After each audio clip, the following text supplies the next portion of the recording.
네, 안녕하세요. 리필가이어 선생입니다. 오늘도 여러분들께서 궁금해하시는 부분들을 설명드리고자 이렇게 카메라 앞에 섰습니다. 오늘 설명드리려고 하는 내용은 이마 지방이식, 이마 그리고 필러, 이마 지방이식과 이마 필러 어떤 게 더 나은지에 대한 내용입니다. 사실 지방이식은 좋은 시술입니다. 하지만 이제 지방이식 같은 경우에 지방을 어디선가 빼와야 되겠죠. 그래서 허벅지나 복부에서 빼오는데 이 부분이 흡입 만큼 효과가 있는 걸로 생각을 하시는 경우가 많은데 사실 지방 흡입을 하는 것만큼 많이 뽑지는 않습니다. 그렇게 많이 뽑게 되면 지방 흡입이 되겠죠. 근데 이제 그렇게 빼는 지방을 이마로 옮기거나 또는 이제 뭐 팔자 다른 부위로 옮길 수가 있습니다. 그래서 얼굴 지방 이식은 기본적으로 복부나 허벅지 쪽에 있는 지방을 빼와서 하게 되고요. 이런 이제 팔뚝이라든지 뭐 옆구리살 이런 데는 지방보다는 셀룰라이트층이 더 많기 때문에 사실 막 이렇게 살이 잡히는 것 같아도 그렇게 많이 나오는 게 없습니다. 그래서 보통은 허벅지, 복부 지방을 빼서 이마로 옮기게 되는데요. 이 이마로 옮기게 되는 지방이 더 이쁜지 아니면은 이제 필러가 더 이쁜지 그 다음에 또 어떤 게 더 편리한 시술인지 또 어떤 게 더 부작용이 적은지 이런 부분에 대해서 한번 설명을 드리도록 하겠습니다. 그래서 먼저 지방이식의 장점을 보자면은 허벅지나 복부의 지방을 뺄 수 있다는 거, 그게 흡입만큼 강력한 효과를 나타내진 않지만 그래도 어느 정도 뺄 수 있다는 게 장점입니다.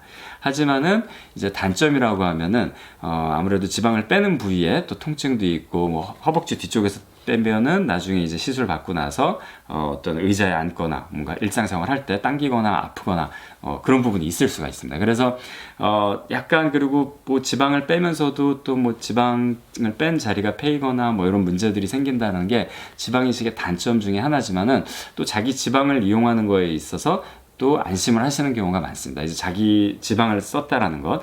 근데 이제 약간 이 부분은 조금 약간 논란의 여지가 있는 부분인데 지방을 자기가 빼더라도 이식을 하는 과정에서 뭐 감염이 생길 수도 있고 그다음에 지방 이식된 부분이 완전히 자기 세포로 인식되기는 좀 어렵습니다. 왜냐하면 지방을 빼가지고 가공하는 과정, 즉 이렇게 잘게 부수는 과정을 거치게 되기 때문에 형태라든지 이런 게 변하게 되면은 또 그리고 이제 조직이 깨지게 되면은 아무래도 이거를 이물질로 인식해서 그래서 낭종이나 석회화 같은 게 생기는 경우가 있어요. 지방 낭종이나 석회화 같은 게. 그래서 지방 이식이 갖고 있는 단점들이 조금 있습니다. 예. 근데 볼륨을 좀 빵빵하게 넣는다 이런 부분에서는 좋다라는 부분도 말씀을 많이 하시고요. 하지만은 근데 지방 이식의 단점은 이제 아무래도 입자가 굵은 입자, 필러 입자보다는 훨씬 더 굵다 보니까 아주 섬세한 모양을 만들거나 이럴 때 조금 단점이 있는 부분이 있긴 합니다. 그리고 또 하나는 지방 이식을 하고 나서 이제 모양을 좀 다듬었는데 이 다듬은 모양이 약간 마음에 안 들 때 리터치를 할 수가 있긴 한데 리터치를 위해서 지방을 얼려놓거나 이랬을 때 지방의 변질 이런 부분이 많이 생깁니다. 그렇다고 해서 또 새로 뽑게 되면은 아무래도 또 새로운 시술을 한 번 더 하면서 허벅지나 복부에 조직을 좀 상하게 하고 유착도 생길 수 있고 이런 부분들이 조금 문제가 되는 것 같아요. 그래서 요즘은 이제 많이 이마 같은 경우는 필러로 많이 진행을 하고 옛날에 이제 지방 이식을 이제 빵빵하게 이마를 우리가 좀 좋지 않은 말로 성괴라는 표현을 썼었는데 이제 그런 표현으로 너무 빵빵하게 하는 거를 예전에는 조금 추구했었습니다. 약간 더 과장되게 이마가 더 동안 느낌 아니라 이렇게 동그랗게 하는 게 이제 유행이었는데 지금은 이제 이마를 좀 자연스럽게 예쁘게 꺼진 부분만 살짝 덮는다 이런 느낌으로 한 5cc, 6cc 이내에서 많이 진행을 하고 계세요. 물론 그러고 나서도 좀 모자라면 조금 더 용량이 들어갈 수 있긴 하지만은 그래도 적은 용량으로 요즘은 자연스럽게 메꾸는 게 또 트렌드다 보니까 필러의 또 장점이 그런 부분이 있을 것 같아요. 그래서 혈관을 막는다 이제 필러의 가장 무서운 점으로 그렇게 얘기가 나오는데 맞습니다. 그런 부분이 위험한 부분입니다. 필러 같은 경우에는 혈관을 막으면 조직이 괴사되거나 코 쪽에 이제 필러가 잘못 들어가면은 이제 실명도 할 수 있고 이런 부분이 있긴 하세요.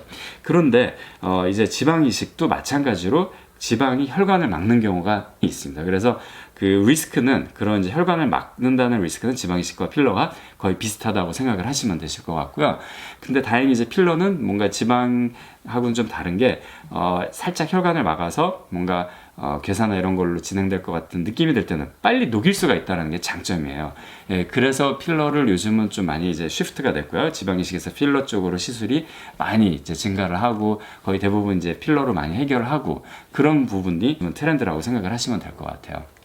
그런데 필러의 단점이라고 하면은 시간이 지나면서 점점 없어진다라는 건데, 물론 이제 지방 이식도 점점 없어집니다. 근데 지방 이식은 조금 편차가 있어요.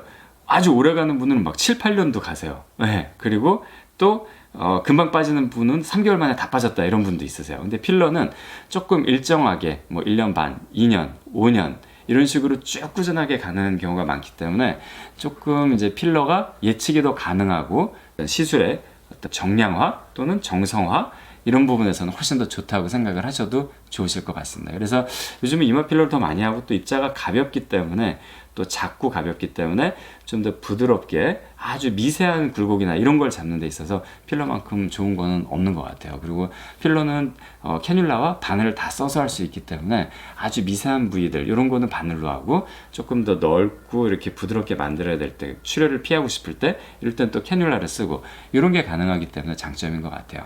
그래서 이마 필러에 대해서 궁금하신 것 또는 이마 지방 이식에 대해서 궁금하신 게 있으시다면 언제든지 댓글로 남겨주시면 영상으로 만들어 드릴 수도 있고 댓글에 대한 답변을 드릴 수도 있을 것 같아요. 그래서 우리 그 구독자님들께 구독과 좋아요 꼭 부탁드리고요. 언제든지 궁금하신 거 있으시면은 이렇게 댓글로 남겨주시면은 그런 주제로 한번 해보도록 하겠습니다. 구독과 좋아요는 항상 힘이 나게 하는 것 같아요. 네, 너무 감사드립니다. 예, 감사합니다. 리필가의 허선영이었습니다. 리프팅과 필러하는 남자 허선영이었습니다.